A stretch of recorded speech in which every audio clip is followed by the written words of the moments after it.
السلام عليكم ورحمة الله وبركاته. أهلا بمتابعيني وأيضا لغير متابعيني. إن شاء الله في هذه المحاضرة أشرح لحضراتكم بعض الفيربات الأفعال الهامة جدا جدا. قبل ما أشرح الأفعال طبعا عايز أقول لحضراتكم على حاجة مهمة جدا. الفعل في اللغة الإنجليزية بيتصرف مع ثلاثة، يعني إذا له ثلاثة صور: إما أن يكون present اللي هو المضارع، اما ان يكون past اللي هو الماضي، اما ان يكون البي بي او الباست participle اللي هو التصريف الثالث للفيرب.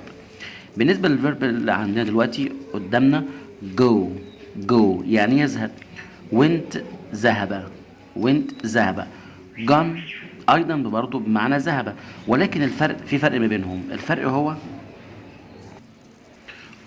يا شطار انه وينت ده ذهب، ده في الباست في الماضي، بينما الجان ده ذهب بس ده في زمن اسمه بنستخدمه في زمن البريزنت بيرفكت المضارع التام، او الباست بيرفكت الماضي التام. ان شاء الله لسه هشرحه لحضراتكم. طبعا لا ننسى ان في محاضره مهمه جدا جدا بشرح فيها البريزنت سيمبل المضارع البسيط. طبعا زمن المضارع البسيط ده مهم جدا جدا جدا جدا جدا، عشان في كتير جدا واقع فيه، في كتير ناس ضايعه في هذا الزمن اللي هو البريزنت سيمبل المضارع البسيط. ان شاء الله هسيب لكم اللينك في اول كومنت، في اول تعليق مثبت، او في الديسكريبشن في الوصف، يعني هسيبه في الوصف وان شاء الله في اول تعليق مثبت. طيب بعد كده عندنا write يكتب، الماضي منه wrote. التصريف الثالث writing. speak يتحدث أو يتكلم، spoke تكلم، spoken تكلم. drive يقود أو يسوق، drove driving. buy bought. نلاحظ الشطار ان التصريف الثالث نفس التصريف الثاني، وهذا بيحدث مع بعض الافعال، طبعا مش مع كل الافعال ولكن بيبقى من النوادر جدا.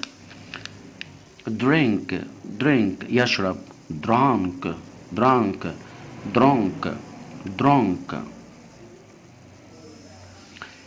طبعا ان شاء الله نحاول ان احنا بقدر الامكان قبل ما نحفظ لازم طبعا احنا نفهم الفيرب الاول، بعد كده طبعا عشان يعني مفيش حاجه اسمها احفظ من غير رايتنج، من غير كتابه. لازم طبعا يا جماعه اكتب عشان اقدر احفظ.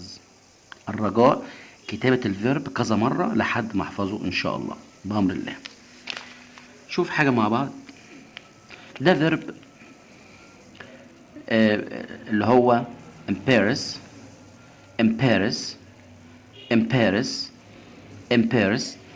يعني يحرج. طيب عايز اقول لواحد لا تحرجني، don't embarrass me يعني لا تحرجني. فالوقت انا عايز اقول لواحد لا تحرجني، فطبعا بستخدم don't أداة النفي، بعد كده الفيرب اللي هو embarrass، بعد كده me دي صفة ملكية بتعود على المتكلم اللي هو بيتكلم، فاسمها don't embarrass me يعني لا تحرجني. طبعا لا ننسى اللايك والاشتراك في القناه. طبعا يا جماعه بالنسبه اللايك ده مهم جدا جدا، عشان بيخلي الفيديو بينتشر بسرعه وبيصل الى عدد كبير جدا من الاشخاص. وطبعا هو اللايك فري مجانا يعني. تمام. نشوف فيرب اخر. impress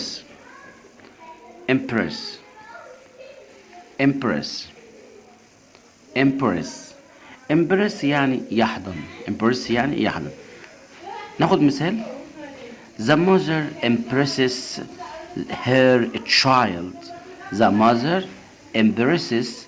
her child. يعني الأم تحضن أو بتحتضن her child طفلها أو طفلتها. طبعا child بمعنى طفل أو طفلة، تمام، معنى طفل أو طفلة. طيب هنا شطار نلاحظ تم إضافة حرف الإس للفيرب. ليه؟ هل ده مهم؟ طبعا مهم جدا جدا جدا، لأن القاعدة تقول يجب إضافة حرف الإس مع هي وشي وإت. طب هنا السبجكت الفاعل، من هو الفاعل؟ المذر الأم. طب الأم بيحل محل إيه؟ شي، فعشان كده طبعا شي من ضمن الثلاثة الضمائر اللي أنا بضيف فيهم للفيرب حرف الإس. لا ننسى هذه الجزئية، مهم الكلام ده مهم جدا جدا جدا. إن شاء الله هسيب لكم الكلام ده، متى يضاف حرف الاس للفيرب، ومتى يضاف حرف الاي اس، ومتى يضاف حرف الاس للفيرب. ان شاء الله هسيب لكم المحاضره مهمة جدا جدا. هسيبها لكم في اول كومنت، اول تعليق مثبت اسفل الفيديو، وايضا هسيبها لكم في صندوق الوصف. طبعا نشاهد هذه المحاضرة عشان مهمة جدا جدا جدا. كل واقع وكل ضايع في هذه المحاضرة. بأكرر تاني، وأكرر، كل واقع في هذه المحاضرة. محاضرة مهمة جدا جدا. بشرح امتى يضاف حرف الاس للفيرب، وامتى يضاف حرف الاي اس، وامتى يضاف حرف الاس. تمام. ان شاء الله باذن الشطار نتابع هذه المحاضرة عشان مهمة جدا جدا جدا جدا جدا.